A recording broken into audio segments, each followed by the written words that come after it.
Hi everybody, in this video I'm going to show you how to add clickable link in bio on Instagram with 0 followers. So let me show just to demonstrate you, let me just copy one of the link. So for example, I will just go to the YouTube and I will copy, let's say example, if I copy this link, okay, and if I copy this link, and now we have to go into the Instagram mobile application and you have to click over your profile on the bottom right side, and after that it will open here and you have to click over the edit profile. Okay, and here you can see that add link.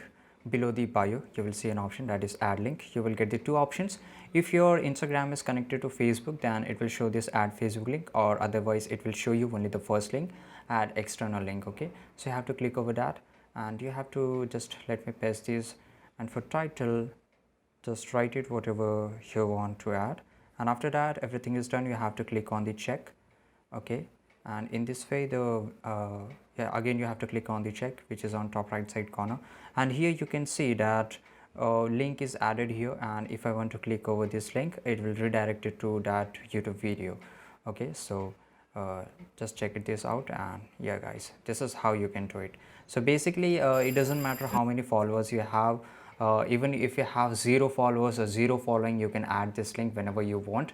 So this is it guys. I hope you found this video really helpful, and if you did, don't forget to subscribe our channel, like this video. See you in the next video. Till that time, take care. Goodbye.